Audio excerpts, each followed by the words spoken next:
Just got a little look at two of my favorite shortstops to watch and what they do and how they handle business, Francisco Lindor and Xander Bogaerts. And, Bordy, when I watch you play, one thing that jumped out at me was your feet. And I know that Frankie, Xander have good feet.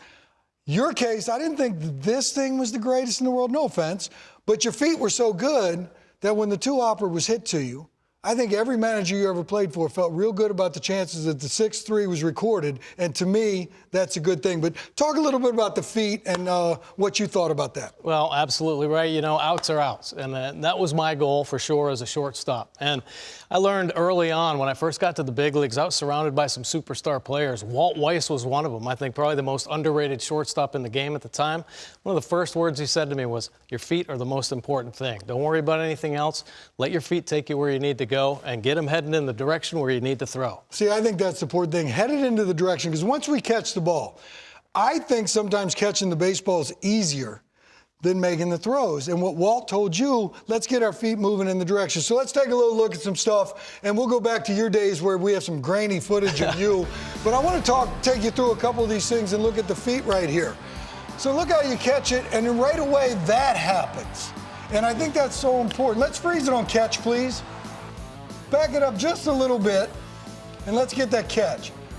First, I want to talk about the position. Freeze that, please.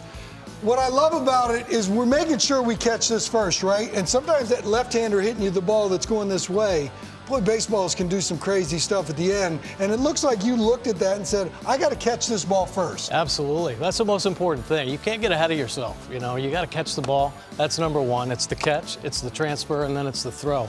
So you got to make sure you handle the ball correctly. Get yourself in a good position. I always like to try to get my eyes as low as possible, more behind the baseball. I think that helped become more efficient and consistent out in the field.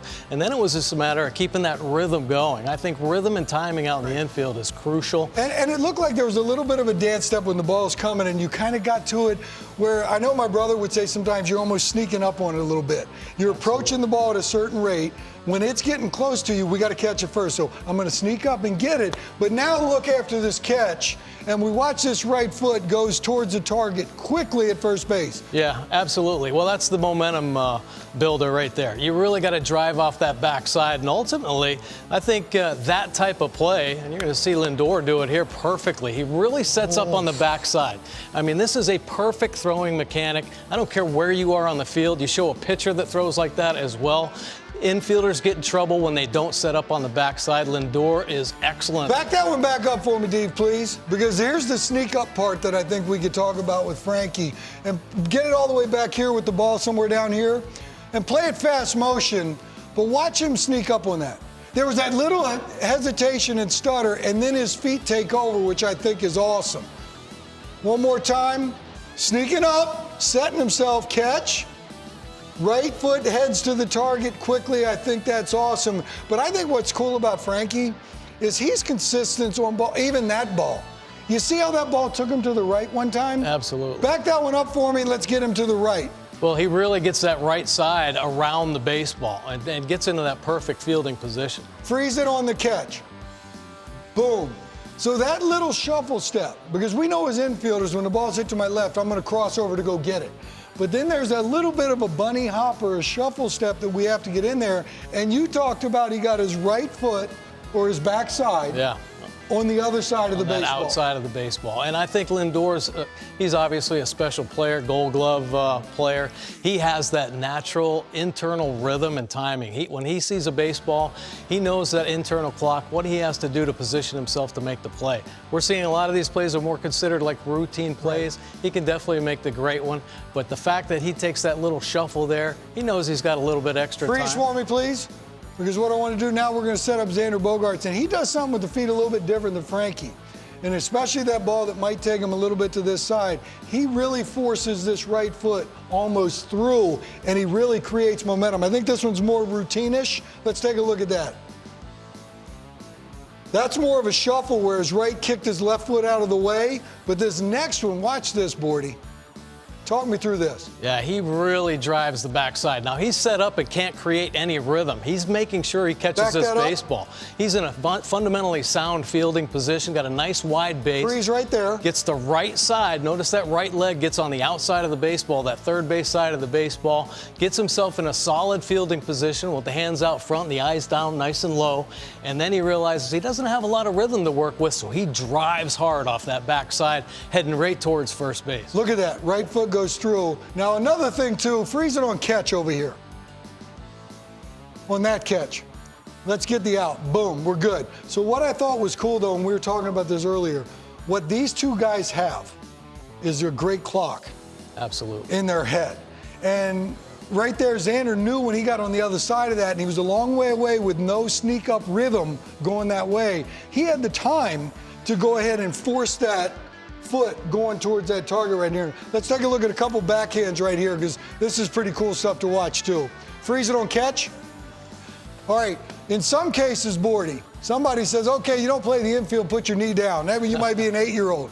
But when I watch this, I see this as a situation where you were breaking down. This happened, you didn't even know it. Right. You put this right foot in traffic where the ball was coming. Absolutely. And when your knee goes down and collapses, look how, you said it earlier on a regular play, head down to the ball, my eyes behind the ball.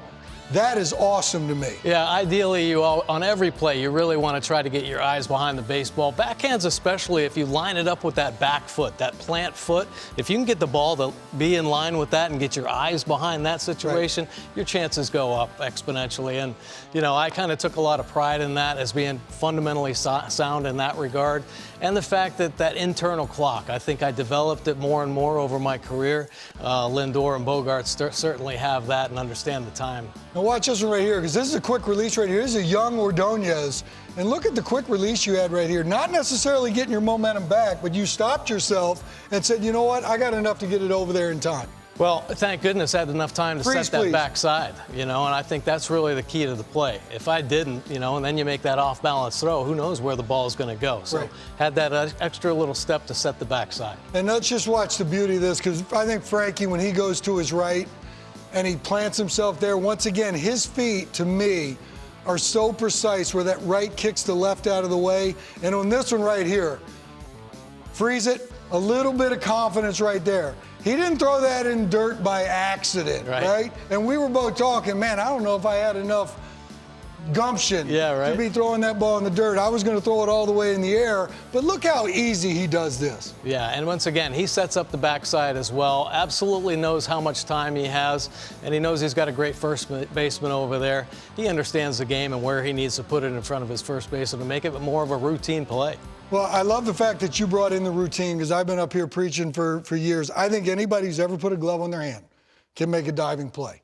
The separator, these guys, and you, were the fact that you could catch two hoppers that hit right at you and get the out pretty much 100% of the time. And to me, that's the separator right there. Yeah, absolutely. I think these guys have a special internal clock. They keep, you know, the Major League average runner is like 4.5 seconds down the line. And they try to make every play as perfect to that time as possible. So there are no real fluctuations. They've got great feet and always get their energy heading towards their target. Well, Robert, that's what we got here. We got great feet, and we like to make the routine play. Great feet, routine play. We got a chance to go further.